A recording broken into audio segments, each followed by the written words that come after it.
football. So we'll hand it over to our broadcast team, Brandon Godden and Charles Davis. With a December snow blanketing much of the Midwest and Northeast, what a perfect time to be in the Sunshine State as we welcome you to TIAA Bank Field in Jacksonville, Florida. This crowd excited to see their Jaguars as both teams emerged from their tunnels a moment ago. We are just about ready for football as the Jags get set to match up with Andrew Luck and the Indianapolis Colts. Alongside my partner, Charles Davis, I'm Brandon Godden. Charles, you look at this Jaguar team. Their long winning streak finally came to an end last week. A disappointing game for them, but still a heck of a run. Indeed it was. What a great job by them putting together a streak. Now let's see how they rebound after a defeat. Meanwhile, for the visiting Colts, they were losers their last time out. They're going to try to get back in the win column, but obviously they're going to have to do that in a hostile environment. And sometimes that actually works to your advantage. Now you've got to band together your team, the us against the world mentality. Let's see if they can use it and get a victory.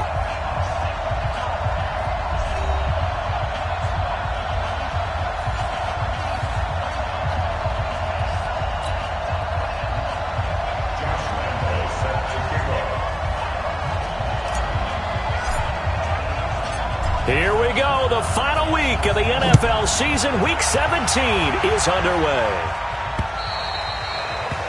And they will not get a chance to return this one as it's through the end zone for a touchback. Andrew Luck now ready to lead this Colts offense. Comeback player of the year in 2018. And for good reason. Remember, he missed the entirety of the previous season in 2017. But he rebounded to throw 39 touchdown passes and lead the Colts to a playoff berth.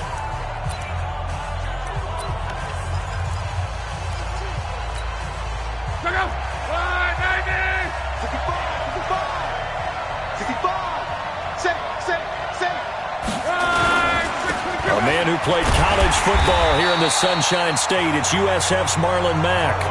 That sends him 2 yards in the wrong direction and leads to second down. I like the strategy. Extra tight ends, extra beef. They want to run the football, but that means they probably want to run it inside. If you get strung out on the perimeter, you're in peril. Yeah, we saw the result, negative yardage.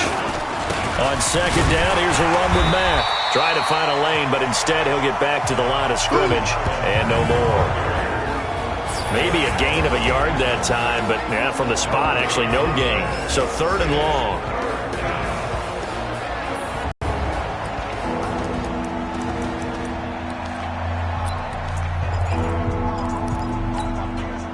Three and out, a real danger here on their opening drive as they come up on a 3rd and 12. Out of the gun, Luck. He's going to loft one deep left side here. He's got a man, complete. And able to rip off a big chunk of yardage before being dropped inside the 40. That's one heck of a third down conversion, a pickup of 39. Brandon, we've both been around the game long enough that we know that in pregame, defenses are pretty amped up, aren't they? I mean, they're pounding lockers, and they can't wait to get out there. But when you hit them with some big pass plays early, it takes the starch right out of them. A good gain of 9 before he's brought down at the 28. The numbers from last week's game for Ebron. 8 catches, 74 yards. And he was able to get open there, but that's not always easy against this bunch defensively. We are deep enough into the season where numbers count. This is number 1 rated defense in the NFL. He'll have a tough time. On the right side, it's Hilton with a catch. Come on now, let's go. They've got good playmakers on the offensive side of the ball. I don't know what happened last week to really hurt their performance and hold down their production, but I would dare say that this week in practice, there's a lot of talk about how they're going to increase their proficiency. Yeah, that was a good start. Nowhere to escape, and he goes down. Josh Allen in there yet again. What else is new? He continues to rewrite the record book in single-season sacks. Got to imagine the pass rush will be equally intense here on second down following this. And he's going to go down again. Yannick Ngakoue. It's his 20th sack of the season as he continues what could be a record-setting campaign. Charles, a little bit of feast or famine on this drive. They moved the ball okay, but they've been sacked twice now. And they've got to figure out how to plug that leak a little bit, right? Keep them away from the quarterback because when he's not being hit, as you mentioned, they're moving the ball well. Throw left side is complete to Rodgers. And they'll bring him down at the 13-yard line. Now, they'll get 15, but that won't be nearly enough. It's 4th down. I don't know how many times, not just in my playing career, but you and I working together, have we ever heard a coach say, I just don't have that play on my call sheet. And that's really what we had here. That was a big hole they were trying to get out of. Yeah, big gain, still a ways to go, though. Vinatieri, the NFL's oldest active player, also the league's all-time leading scorer, past Morton Anderson last year. Yeah, he turned 46 in December of 2018. He really can't see it in his leg. Maybe in the beard. You can see it in the beard. Maybe in the beard. That's about it. But as long as he's booting them the way he's booting them, keep going, big guy. So good starting field position for him here as they come up 1st and 10. I can't believe they even let you Topper! We got two. They go with Leonard Fournette, third-year back from LSU. And he'll muscle his way up to the 43 for a pickup of right around 5. Now the offensive unit now for the Jaguars. And here comes Leonard Fournette, the big, and I mean big, tailback out of LSU. When he takes the ball inside, people make decisions about whether they want to tackle him or not, and he has enough speed to get to the perimeter and outrun defensive backs. When he puts it all together, he makes the Jaguars' offense very difficult. Watch 98. 98's the mic. Let's go. 2nd and 5 now. Fitzgerald. And this is incomplete. Marquise Lee, the intended target. And that'll make it 3rd down. Defensively here, you're facing a top 5 team in terms of points scored in the NFL. So when they're that high-powered, you've got to find a way to hold them under 20, because to me, that's the magic number. 20 points scored gives yourself you give yourself your best chance to win. So if they're up around 24, 28, 30, they could be in some trouble. And I think so, because then you turn it into a shootout, and that means your offense has to keep pace.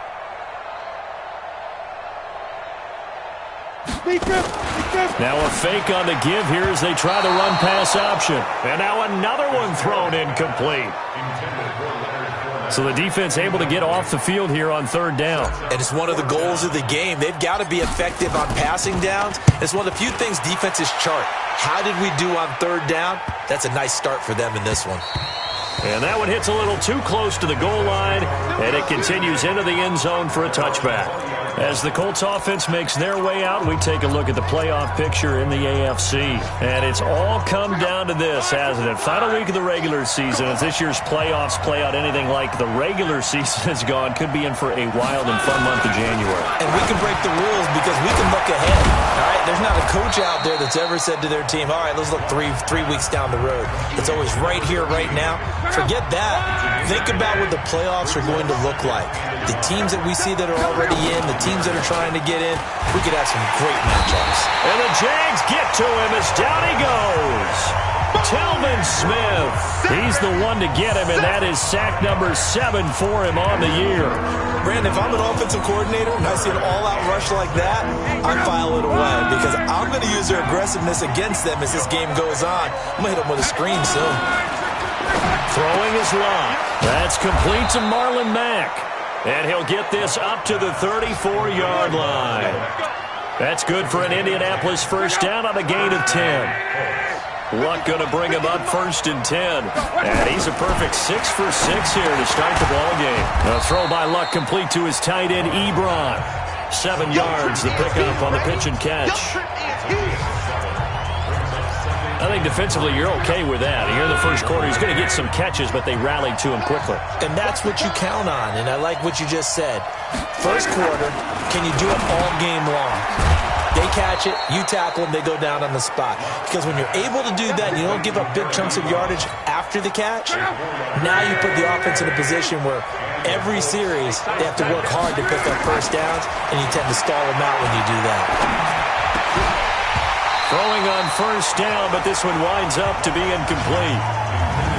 A look there at the starters on the defensive side of the ball. And they played extremely well last week in the win over Atlanta. And all defensive teams that I know talk about creating turnovers. Takeaways, they call them.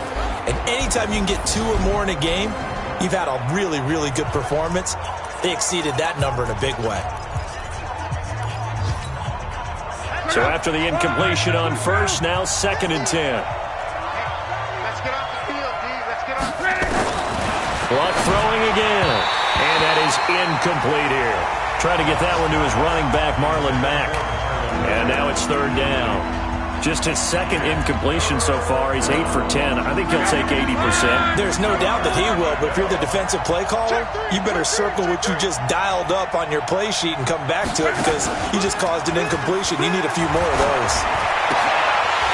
And now the third down throw incomplete as well. You hear the calls for a penalty, but I just don't think so. I think in this situation, the defender was making sure his guy couldn't hold on to the football. So I don't see anything that warranted a flag. No, I'm with you. There was contact, but I'm happy they kept that flag in the back pocket. And a little too much mustard on that one. It hits a couple yards into the end zone. A missed opportunity there maybe to pin him back. The offense now at the line, ready for their next drive. And on the first drive, 3 and out. I know that these are professional athletes, but I would imagine sometimes you get the nerves at the beginning of a game still, don't you? Those don't ever go away. And typically what I've heard from guys and what I remember from playing, if you don't have nerves at the start of a game, it's not going to be a great day for you. You're not really ready to play. So finding a way to harness those nerves and not let them affect you in a negative way, that's what all the guys are looking for. Line of scrimmage, the 31 now on 1st and 10. Recon, 132 fighter. Get it. Now Leonard Fournette. And he'll get this up only to about the 33. The rushing numbers for Fournette from last week. 3 touchdowns on the ground, and then, Charles, he threw one in through the air for good measure. Yeah, you know you have to account for him in all situations. I mean, we know he can run the heck out of the football. You just noted what he did. But how about him being able to get out of the backfield, catch it, and get into the end zone as well? On second down, here's Fournette. And he'll get this up to about the 40. Another good carry there for the NFL's second leading rusher, and we've talked on air, off air about his MVP candidacy. Make a case for him. Well, I'm just going to tell you point blank, it doesn't matter whether he's first or second or even third in the league in rushing yardage. That's not the main deal. It's how he gets those yards and the impact he has on his ball club. And taking it across midfield and inside the 45. A Jacksonville first down on a pickup of 17. 3-0 after 1 on EA Sports. Now from Colts territory, here's a 1st and 10 at the 44-yard line. Back to throw. Fitzgerald, he's going to fire one deep left sideline. And that will be incomplete. Would have been a big hitter if they had connected. Instead, it's second down. After the incomplete pass, here now is 2nd and 10. Now Fournette.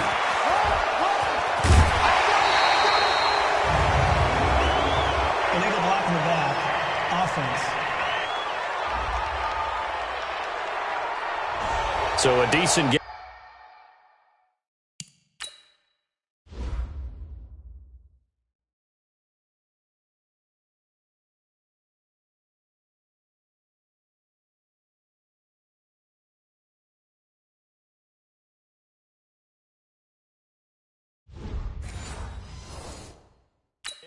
But all for naught on the penalty. It's too bad, isn't it? They were feeling pretty good about it. The only people celebrating, the guys who just gave up that play. Ready? 10 logo. Yeah. You don't want none.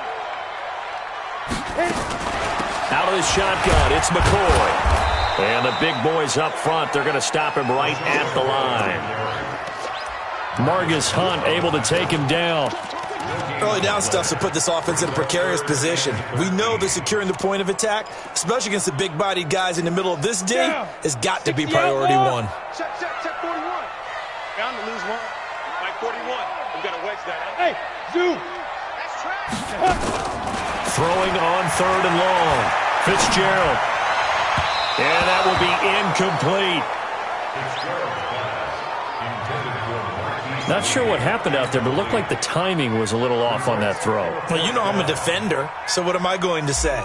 Great defense. Darn right. They did something to disrupt that timing. On is the punt team now as this one's sent away. And no return on this one as the fair catch is signaled for and taken. That'll go in the books as just a 16-yard punt.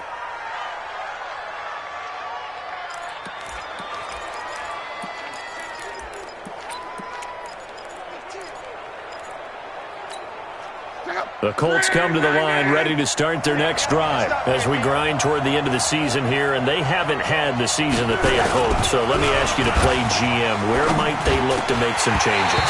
I think when you look into the upcoming draft, think hard about them drafting multiple offensive linemen. They've got to get stouter up front. And as a GM always tells me, Charles, this is a big boy league, and big people always end up winning games for you. Only 2 there on the dump-off. It's third down.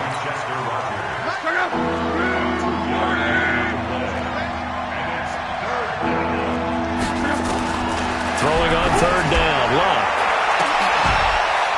Oh, this is taken in. It's complete.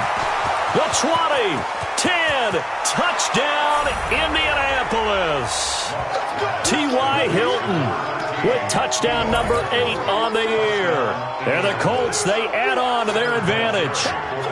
And correct me if I'm wrong, that was just a simple fly route, wasn't it? No, there's nothing to correct at all. You got it down pat. And I just remember as a player, when I'd be in practice sessions, and I'd hear 9 from the receivers, that meant fly route, go. Look out. That was the 9, and he just kept going all the way into the end zone for the touchdown. And as this offense makes their way back out, it's AFC playoff race time as we give you a look. And for them, it's no longer a question of will they make the playoffs. They've clinched the division title. The question, can they hold on to that number 1 seed?